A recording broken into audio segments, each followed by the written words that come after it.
For reasons both current and historical, the international community and especially Japan's Asian neighbors have been keeping a close eye on that country's military moves. We urge Japan to stop hyping the so-called China threat and instead learn from history, value the security concerns of its neighbors, and act in a discreet manner in the field of military security. Our starting point is once again the policy briefings at the top office.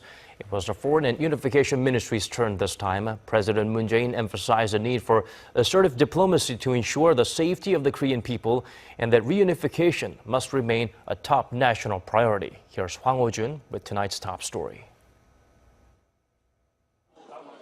President Moon Jae-in asserted the need for South Korea to play a more proactive role in resolving North Korea's nuclear and missile provocations. During a policy briefing with the Ministry of Foreign Affairs and the Ministry of Unification on Wednesday afternoon, President Moon underscored establishing peace on the Korean peninsula is the most significant task for the nation as it has a direct impact on world peace. He also stressed the importance of the strong alliance with the U.S. as well as collaboration with China, Japan, and Russia. However, President Moon added that more needs to be done. 한반도 평화는 우리가 지킨다는 자세와 철저한 주인의식으로 국익 중심으로 접근해야 할 것입니다. 우리 외교 지평을 꾸준히 넓혀나가는 노력도 지속해야 합니다. 기존의 4강 중심 외교에서 외연을 확장하여 아세안, 인도태평양, 중동, 유럽, 중남미 등 국가들과 교류와 협력을 정진해 나가야 할 것입니다. Changing his focus to the Unification Ministry, President Moon said he acknowledged there had been attempts to close down the ministry in the past two administrations. However, he vowed no such thing will happen and asked the Unification Ministry to do its utmost to prepare for the reunification of the two Koreas. 외교안보 상황이 어려워질수록 통일부의 고유한 역할과 임무가 작아지는 것이 아니라 더 막중해진다라는 사명감을 The U.S. Treasury Department blocking 10 companies and 6 people from access to the U.S. financial system. Washington says each of them helped advance Pyongyang's illegal nuclear or ballistic missile programs. They include China's Dandong Rich Earth Trading. Washington says it supported Pyongyang's nuclear program. Russia's Gefest M LLC and its director. Washington says it supported Pyongyang's missile development program. A Chinese financial institution called Mingyang, 3 Chinese coal companies which allegedly imported millions of dollars in DPRK coal, 3 Russian and 2 Singapore-based companies for providing oil to Pyongyang, and Chinese Mansueto Overseas Projects Group is also accused of bringing DPRK workers to Namibia to earn money for Pyongyang. The U.S. Secretary of State says the UN-backed sanctions have made a difference. We have had no missile launches or provocative acts on the part of North Korea since the unanimous adoption of the UN Security Council resolution. I am pleased to see that the regime in Pyongyang has certainly demonstrated some level of restraint that we've not seen in the past. We hope that this is the beginning of this signal that we've been looking for. Meantime, the U.S. Department of Justice also moved to seize more than $11 million from 2 Chinese companies. The agency accuses the companies of laundering money for Pyongyang. Beijing supported the unanimous Security Council vote in favor of more sanctions against the DPRK, and a Chinese embassy spokesperson tells CGTN China faithfully implements the DPRK resolutions adopted there. And, quote, if there are any Chinese companies or individuals who are suspected of violating Security Council resolutions, they will be investigated and treated in accordance with China's domestic laws and regulations. We strongly urge the U.S. to immediately correct its mistake so as not to impact bilateral cooperation on relevant issues. Just last Monday, Beijing began implementing the new UN Security Council sanctions. Shortly afterwards, the media reported Chinese seafood traders stopped at the DPRK-China border, with trucks denied re-entry. South Korea and China will be celebrating 25 years of diplomatic ties. It should be a festive occasion, but relations have been on edge over THAAD. For Seoul, it's a necessary defensive measure against North Korean missile attacks, but Beijing perceives it as a security threat. On our news features tonight, Kim Mo-kyun points out where the two Asian allies stand at this point. Since last summer, South Korea and China have been at odds over Seoul and Washington's decision to install a THAAD missile defense battery in Korea. The South Korean government claims the system is necessary to protect the nation against missile attacks from North Korea, while China says THAAD hurts its own strategic security interests. Experts say the once bright prospects for closer ties between the two have dimmed. Relations have soured in terms of mutual trust.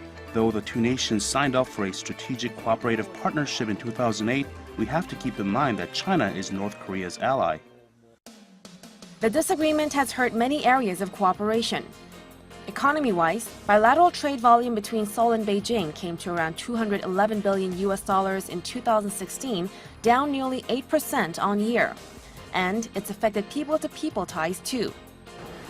The number of Chinese visitors to Korea dropped by more than 1.5 million, or 41%, in the first half of this year compared to the same period in 2016. It's now quite difficult to find Chinese tourists even here in Myeongdong, one of Seoul's main shopping districts.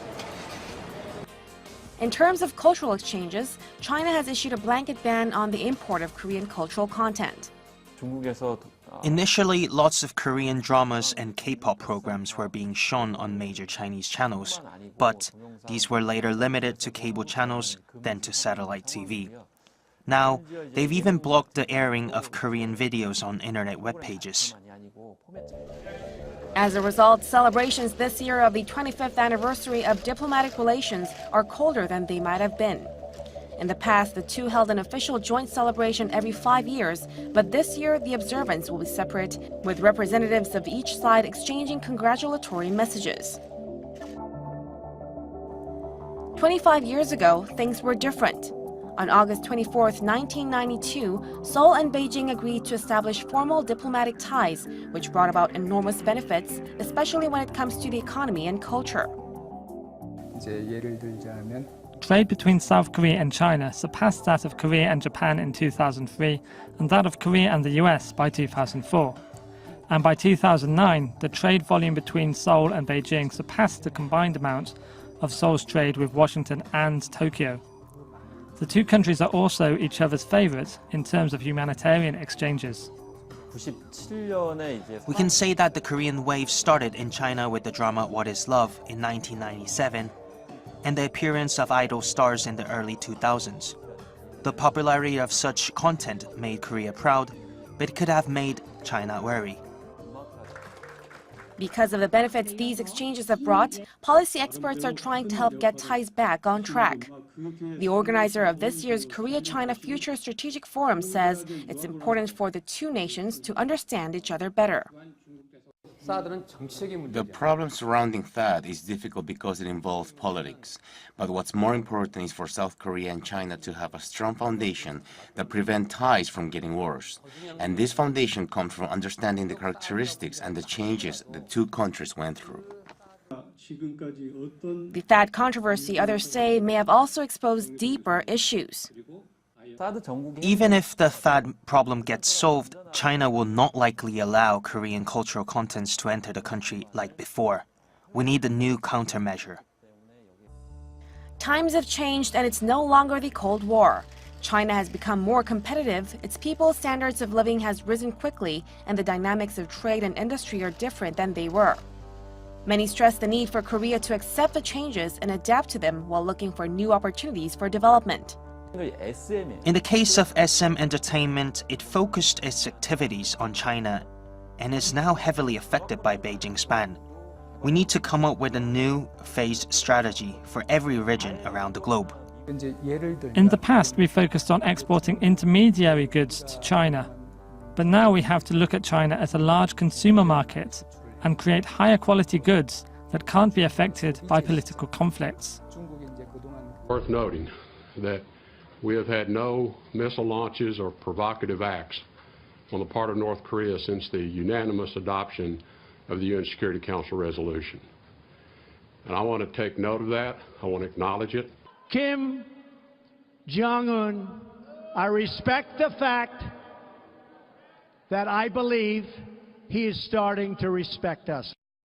All right, a lot of promising words out of Secretary of State Rex Tillerson, President Trump, pointing to the tensions in North Korea that could be getting better since there haven't been any more recent missile launches, and that maybe our tough talk is doing the job. So breathe a sigh of relief. Well, not if you take a close look at this picture of Kim Jong-un, reportedly with a new type of missile that, and experts have examined this, could be powered by solid fuel, which means you could go a lot further and do a lot more damage to a lot more folks. Retired U.S. Army Lieutenant General Jerry Boykin. General, very good to have you. What are we to make of that and what they're up to?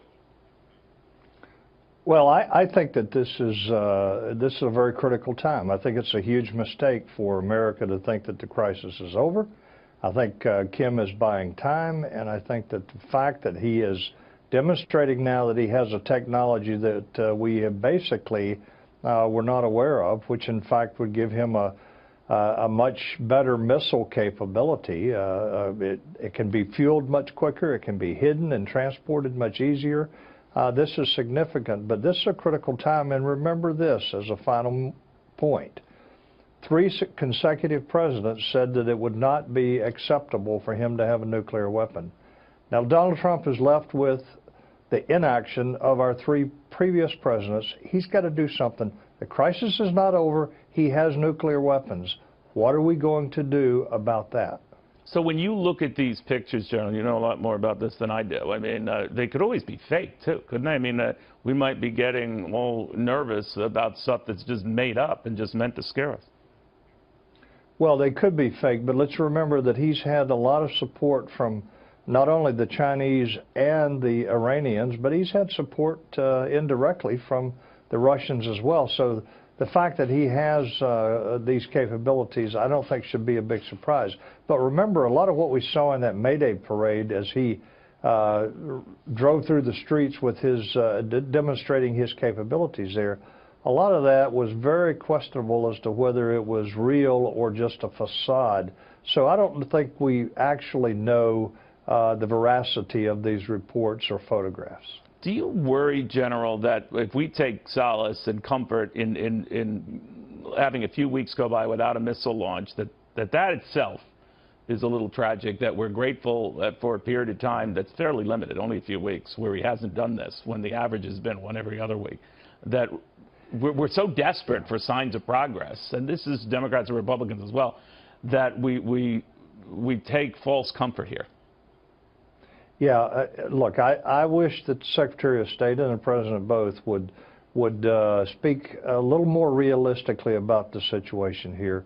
It was predictable that he was going to back down on the threats to firing missiles at Guam, but the reality is he has nuclear weapons, and that's what we need to keep coming back to. Are we just going to declare victory now and say that Trump stared him down? Well, that's not good enough. We now have to decide whether my grandchildren and your grandchildren are going to be right where we are today by having to deal with a nuclear-armed country like North Korea that has, by that time, increased and enhanced capabilities.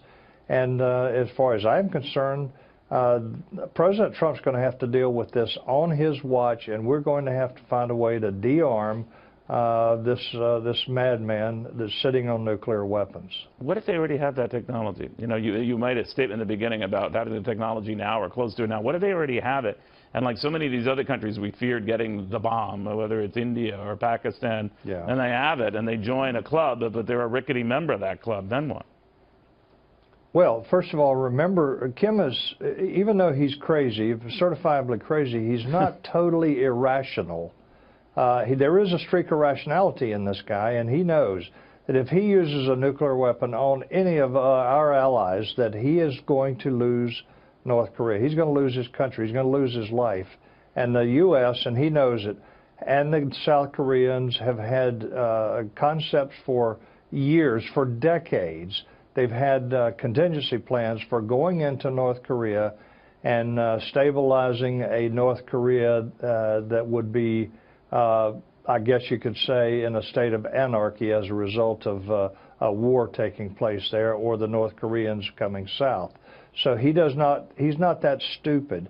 But that said, you don't know who comes in next, and you don't know what the conditions will be in the future, and I think we've got to deal with it now. That's why I say I'd like to see Mr. Trump go ahead and deal with this, and I'd like to see him do it with a non-military capability if possible, and that would be through sanctions, maybe even a military blockade to isolate North Korea, but give them incentives like major economic benefits if they modify their behavior. That's what I'd like to see, and we'll just have to wait and see what Trump does. Thank you, General. Good having you. Glad to be with you.